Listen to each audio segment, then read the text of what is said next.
بەڵێ ئێسامە لە کۆڵ سنتەری ڕاپەڕێنین کە ماوەی دوو ڕۆژە ئەم کۆڵ سنتەرە کراوەتەوە لەلایەن هاوپەیمانی کوردستانیەوە دیارە لێرە لەلایەن ئەم کارمەندانەوە ڕۆژانە پەیوەندی بە هاوڵاتیان و چین و توێژەکان و دەنگدرانەوە دەکرێت کۆڵ سنتەر ڕاپەڕین یەکێکە لە شێوازەکانی شێوازە پێشکەوتەکانی بانگەشەی هەڵبژاردننی هاوپەیمانی کوردستان کە ماوەی دوو ڕۆژە لێرە ئەم کارمەندانە و ئەمڕۆژ کاندیدانی هاوپەیمانی کوردستان هاتوون بۆ ئێرە بۆەوەی کە گفتوگۆ لەگەڵ دەنگدەران بکەن من دەمەوێت لە نزیکەوە گفتوگۆ لەگەڵ کاندیدانی هاوپەیمانی بکەم بۆی کە بزانین ئەوان چ پەیامێکیان پێەیە بۆ دەنگدەران بۆ کەسانەی کە لێرە لەم کۆڵ سنتەرە ڕۆژانە پەیوەندیان پێوە دەکەن. کاک بەکرگەر خۆت بناسێنی و بە کورتی پێمان بڵێ ئێوە لەم کۆڵ سنتەرە پەیامتان چییە بە وەکو هاوپەیمانی کوردستان چی بە دەنگدەران دەڵێن؟ من ئەبوبەکر بایزم ناسراوم بەبەکر بایز کاندیدی ژمارە 23 لیستی هاوپەیمانیم لە بازنەی چواری دوکان ڕانیە قەڵازێ ئێمە هاتوون بۆ کەمپینی هەڵبژاردنەکانی پارلەمانی عێراق لە ڕێگای ئەم کۆڵ سنتەرەوە کە شێوازێکی نوێی کەمپینە بۆ پەیوەندیکردن بە هاوڵاتیانەوە ئێمە دەمانەوێت لە ڕێگای ئەو پەیوەندیانەوە پەیامی لیستی هاوپەیمانی کوردستان زیاتر بۆ خەڵک ڕوونکەینەوە داوایان لێ بکەین کە ڕۆژی دەیدا کاریگەرانەتر بە جۆش ڕۆژێکی زۆرەوە بچن بۆ سەر سندۆقەکانی دەنگدان و بەشداریەکی کاریگەر بکەن بۆی بتوانین بە هەمومان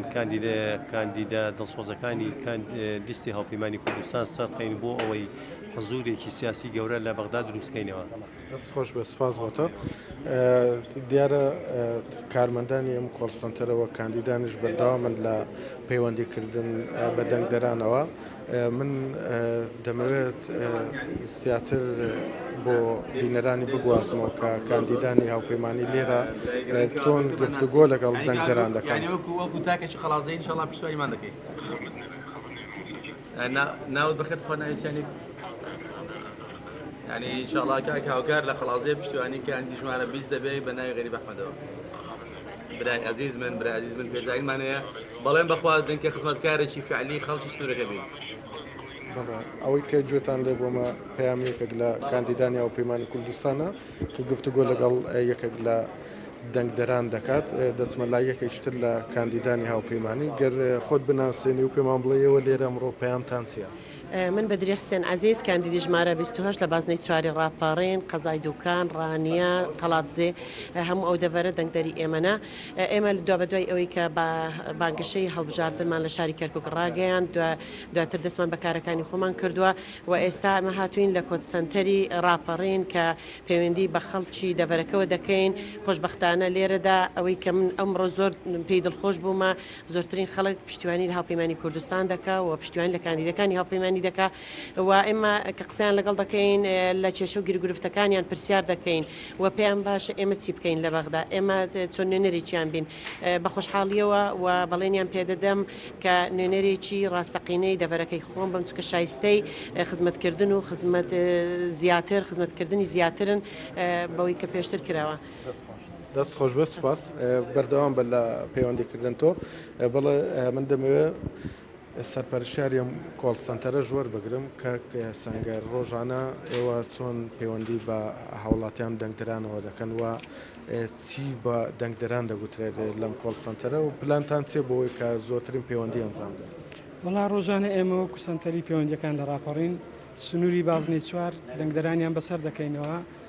400 بۆ 600 دەنگدەر بەسەر دەکەینەوە ئامانجمان تێیدا گەیاندنی پەیامی هاوپەیمانی کوردستانیە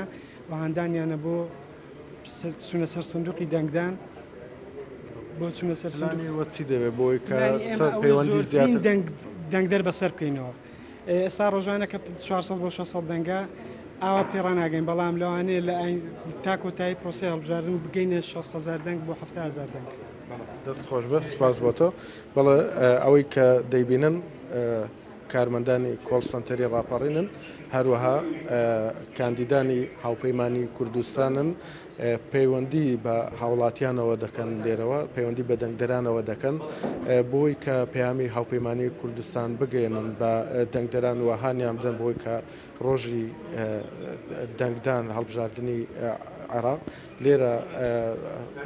ئەو دەنگدەرانە بچن بۆ سەر سندۆقەکانی دەنگدان و دەنگ بە هاوپەیمانی کوردستان بە تایبەتیش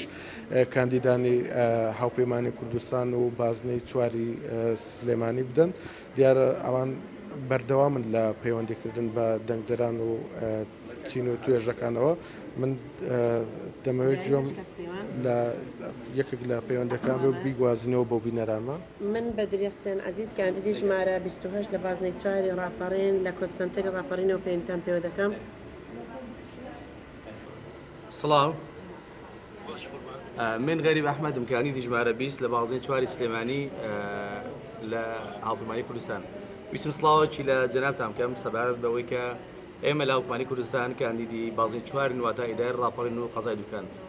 تا چەند جەنابتان ئەتوانن یاخود دەتوانین جێ متمانە جەنابتان بین بۆی کە ببینە نوێنەری ڕاستەقینی سنوورەکەتان و ئەوەی کە لەسەرمانە خزمەتکەین بۆ سنوورەکە. بەڵێ بەڵێ بەڵێنمان بە خوێنی شەیدان داواکە دەنگمان دەنجی شێتی بێ و لە ناو کاندەکانیشمان دەنجی جەنابتە دەنجی جەنابەت دەنجی هەموو خوێنی شەیدانە دەمناسی طبعا من یان غەریبی وقافی جارشکە بینی بەڵێ مدیری وقافم کاندی سنوورەکە پشتیوانیمان دەکەی وەکو دۆڵە جافاتی و خزمانی جافاتی لەو سنوورە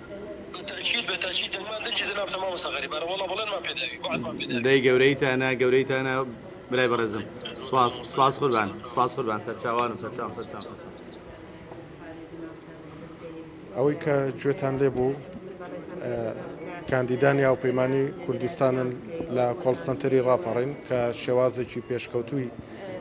بانگەشەی هەڵبژاردنە لە هەرێمی کوردستان و عێراق کە هاوپەیمانی کوردستانی سەرپەرشتی دەکا و خاوەنی ئەم بیرۆکەیە بووە لێرە ڕۆژانە پەیوەندی بە هاوڵاتیان و چین و توێژەکان و دەنگدەرانەوە دەکرێت دیارە پلانی ئەم کۆڵ سەنتەرەوە کە تاوەکو کۆتایی بانگەشەی هەڵبژاردن نزیکەی 6,000 پەیوەندی تەلەفۆنی بۆ هاوڵاتیان و چین و توێژەکان و بە تایبەتیش دەنگدەرانی بازنەی سنووری بازنەی چواری سلێمانی ئەنجامدن بۆی کە هانی دەنگدەران بدەن دەنگ بە هاوپەیمانی کوردستان و کاندیدانی بازنەی چواری سلێمانی بدەن کە خۆی لە سێ کاندید دەبینێتەوە.